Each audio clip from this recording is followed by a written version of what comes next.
बुखारी साहब, जब नून league opposition में हुआ करती थी तो बड़े बुलंदो बांग नारे लगते थे कि हुकूमत में आ गए तो ये करेंगे और वो करेंगे। 2 साल की कारकर्दगी हमारे सामने है, महंगाई 2 साल की बुलंद तरीन सतह पर पहुंच के डबल डिजिट्स को क्रॉस कर गई है।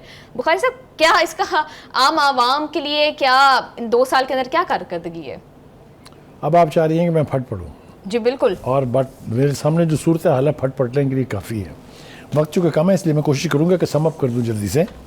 पहली बात तो ये है कि इस हुकूमत ने अवाम का खून निचोड़ने के ऐसे ऐसे नुस्खे ईजाद किए हैं कि अकल दंग रह जाए आपकी। आप देखें, एक मिनिस्टर की ड्यूटी सिर्फ जो है IPPs और RPPs को डिफेंड करने पर है। यानी वो मुआहिदा जिसके तहत बिजली चाहे हम लें या ना लें, वो कारखाने चाहे चलें या ना चलें, हमने अवाम का टैक्स का पैसा उनको देना ही देना है।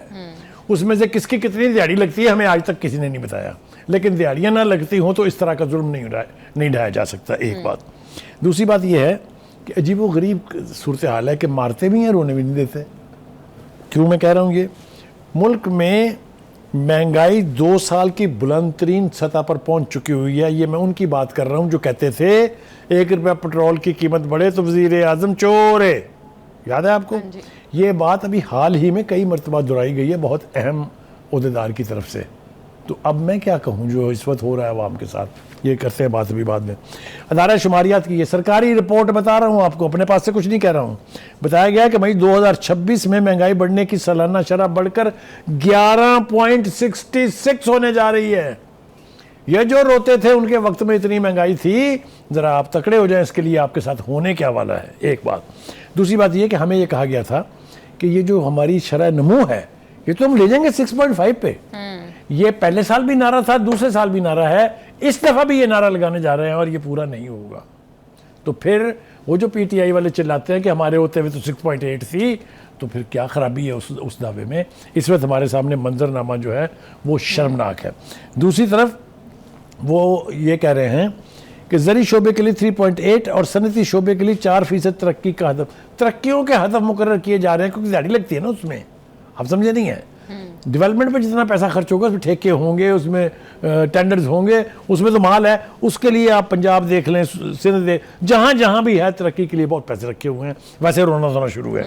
नए बजट में अब ये जो खौफनाक बात मैं आपको बताने लगा हूँ, नए बजट में टैक्सों की में इजाफे का इम्कान है। सोलर पैनल और इलेक्ट्रिक गाड़ियाँ महंगी होने का खदशा।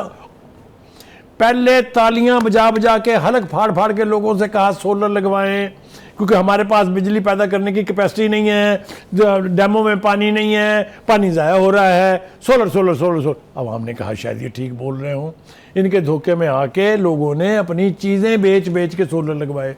अब उसके बाद हर गुजरते महीने के साथ नए नए टैक्स लगाने के अलावा उनके पास और कोई काम नहीं है।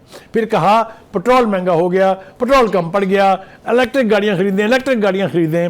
अब उसकी भी ऐसी तैसी होने वाली। हाल ये है कि IMF ने किसी भी किस्म की टैक्स छूट देने से इनकार कर दिया है। And the worst part is IMF ने टैक्स छूट देने से इनकार करते हुए ई-व्हीकल पर जनरल सेल टैक्स 1% से बढ़ाकर 18% करने की तजवीज़ है। बाकी की आप बता दें। बिल्कुल बुखारी साहब, और भी बहुत सारी इस तरह बिजली जो लोग खुद प्रोड्यूस करते हैं, जो कंपनीज, उनके ऊपर भी 4 पैसा फी यूनिट इजाफी इलेक्ट्रिसिटी ड्यूटी आयद होगी।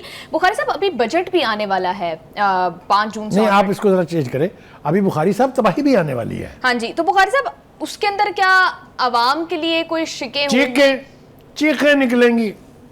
और एक बात मैं बता दूं, अवाम में एक खूबी भी है, खराबी भी है।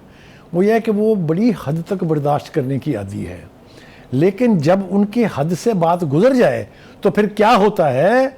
जो गिलगित बल्तिस्तान में हुआ, जो आज़ाद कश्मीर में हुआ, 4 रुपए यूनिट बिजली दे रहे हैं, आप वहां के नहीं दे रहे। क्यों दे रहे हैं? इसलिए कि अवाम सड़कों पर आके उन्होंने ऐसी तेजी फेर दी थी हुकूमत की। मैं इस प्लेटफॉर्म से वज़ीर आज़म को ये मशवरा देना चाहूँगा कि खुदारा रीथिंकिंग करें। आप बड़े घुरगाज जो हैं उनको टारगेट करें, आम सैलरीड क्लास को, और आवाम का बेड़ा गर्क ना करें। उनका तो बेड़ा गर्क पहले ही हुआ है। बिल्कुल बुखारी साहब, ऑलमोस्ट 1 खरब की सालाना सब्सिडी दी जाती है एलीट को, जबकि जो सैलरीड क्लास है, जो मिडिल क्लास और लोअर मिडिल क्लास है, उसके ऊपर सबसे ज्यादा टैक्स आयद होता है। और जब हदफ पूरा नहीं होता तो मजीद टैक्स भी उन्हीं पर लगता है। आप देख लीजिए रोजमर्रा की जिंदगी की जो चीजें हैं, रोटी 14 से 20 रुपए तक की एक रोटी। उसके बाद आप देखिए घरेलू सिलेंडर जो है उसमें भी इजाफा हो गया है और वो अब 3630 43 रुपए का हो गया है। आप ये देखिए कि एलपीजी का 11.8 किलोग्राम का घरेलू सिलेंडर 58 रुपये 51 पैसे, यानी जो चीज़ घर में इस्तेमाल होती है, आम आदमी के घर में इस्तेमाल होती है, उसके ऊपर टैक्स लगा के ये शक्ल दिखाएंगे और दावा करेंगे कि देखें जनाब हमने कितना आलीशान बजट दे दिया है। बजट में अल्लाह ताला अपनी अमान में रखे। मेरे साथ तो जो होगा वो तो मैं भुगतूंगा एज ए शहरी of this country, as a citizen of this country. हुकूमत के साथ क्या होगा वो मेरे बस में अभी प्रिडिक्ट करना नहीं है।